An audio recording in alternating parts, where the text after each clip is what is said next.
Hey everyone, welcome back. This is the last installment in the travel educational series Cruise Vacation 101. This is part 6. I alluded in part 5 that we'd probably have a part 6 just due to some incidental things that I want to talk about, some kind of ways of summing up the cruise vacation process and maybe making you even or help you understand a little bit more of the logistics that go into a cruise vacation once you're on board, but even as far as getting to the pier and then back to the airport, etc. So we're going to just touch on some of those points as a summary today. And again, if you have questions after this is over, would love to get your questions.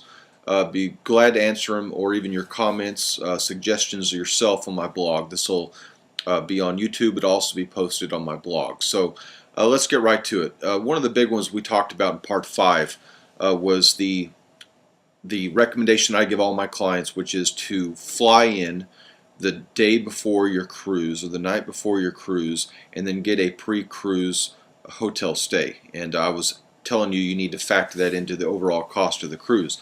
And here's basically why I say that. If you try to fly in, I don't care where you're at, and this is again assuming you're flying. If you're driving, if you live close enough to a pier to drive, you're lucky. I envy you. And you won't have to worry about some of these things I'm going to talk about. But the general public that I deal with, most of my clients are all not within driving distance of a pier, and they're going to fly. So let's talk about the importance of it. The biggest thing is if you fly, again, you fly in the day before. If you think you're going to fly in the day of your cruise, one of the things out of your control is the weather. One of the things out of your control is whether that airline is going to have a mechanical problem. One of the things out of your control is whether the certain connecting airports you're going to fly through is having traffic delays.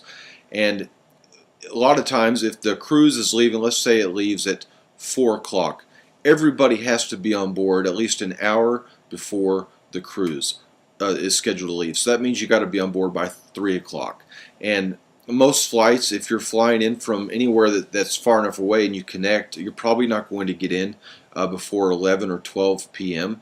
And I just think that's too close. Unless you're flying into ports like Fort Lauderdale or Miami, you may have an hour transfer, at least 45-minute transfer to the pier once you land.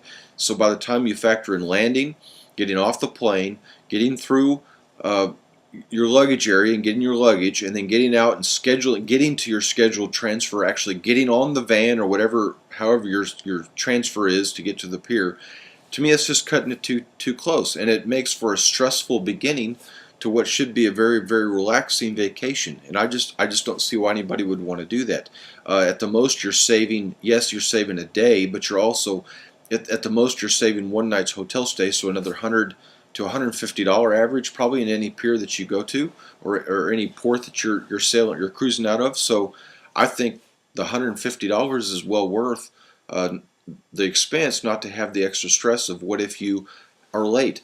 One of the things you can count on, that cruise is going to leave on schedule. They're not going to wait for you. They're not like some places where you might think you can call and convince the cruise to wait just for you because you're running a little bit behind. They don't care how far behind you are. If you're 15 minutes behind the time that the cruise is supposed to leave, they don't care. They're going to leave without you. They're not going to wait. So to me, I just don't understand why anybody would want to try to always fly or fly in the day of the cruise.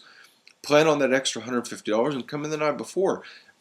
Start your vacation even the day before your cruise. Start relaxing, and to realize that once you're in the city that your cruise sails out of, a lot of things can go wrong that next day, but it's not going to affect your ability to get on the ship. So plan on flying in the day or night before your cruise. That's how I'm going to sum that up. And I don't feel like I should have to argue with people on why you want to do that. That seems like it ought to be enough common sense. Okay, next we want to talk about transfers and the variety of transfers. I mentioned the difference between a shared transfer versus private. There's pros and cons for both. The pro for a shared is naturally it's going to be a lot cheaper. If you take a shared van, it could be as low as $10 a person. I've taken a shared van from a hotel in Miami to get to the pier. It was only $10 plus tip naturally per person.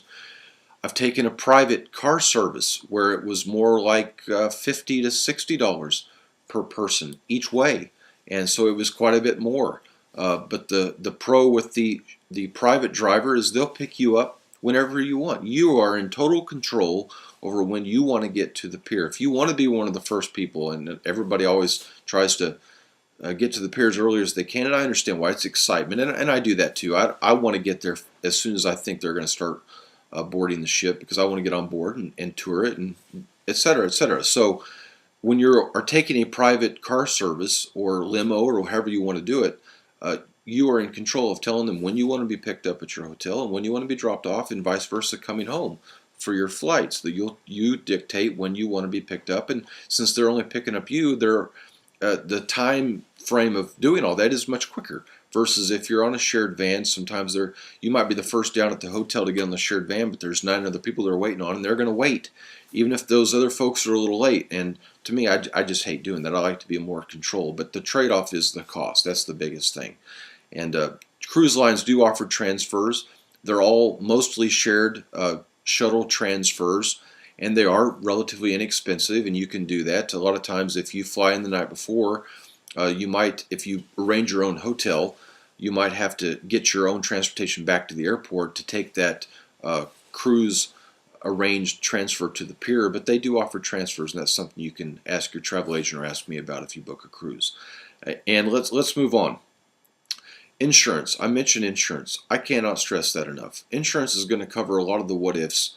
And unlike a lot of other vacations where you can cancel within 24, 48 hours for a hotel, if all you've booked is a hotel for yourself, and not have to incur any kind of expense if you didn't have a non-refundable rate, that is.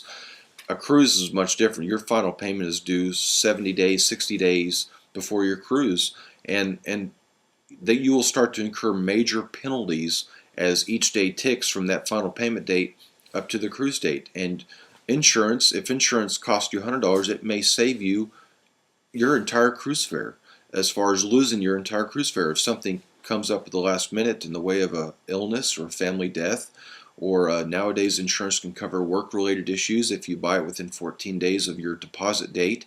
It can cover the unknown, and you can even get a policy that basically says I can cancel for any reason and pay a premium for that, but it's not that much if you think there might be details that come up with in your planning process that would prohibit you from going on your cruise. A lot of times cruise lines, they're not going to, as much as you try to argue with them, it states in the cruise contract that they don't have to refund your money once you get past a certain date.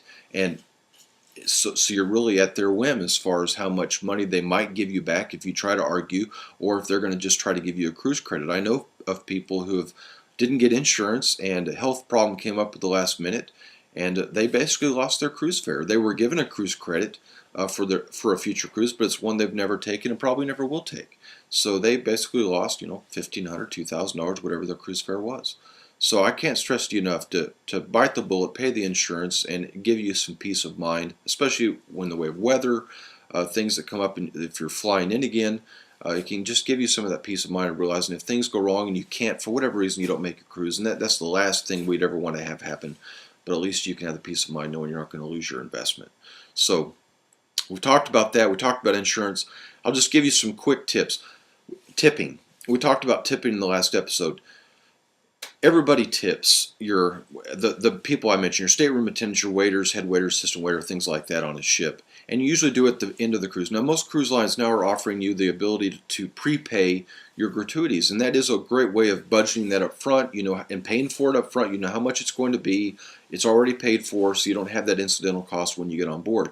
But if you're like me, I actually like to wait, and that's my personal preference.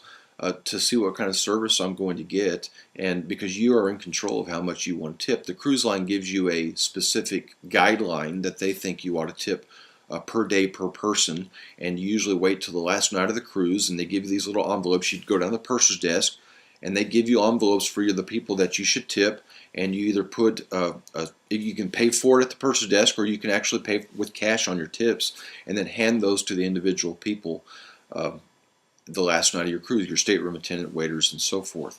So just be aware that that's something that's going to come up on your last night, that maybe if you've never cruised before, it might catch you by surprise. But gratuities, there's kind of a little ritual that goes on a cruise that people that have cruised before know it's coming, and that's the gratuity part. And if you've got excellent service, you can always tip more than what they recommend. But if you've had poor service, you can always negate that a little bit. So I think that covers the main summary areas I want to cover. I may actually do a part 10. I may just do a new segment on ports of embarkation and show you the differences and maybe why you'd want to cruise out of one port over the other if you have that kind of flexibility. So again, comments, questions, leave them. Appreciate you watching. Appreciate you following me on my blog or watching these on YouTube. And we'll talk to you later.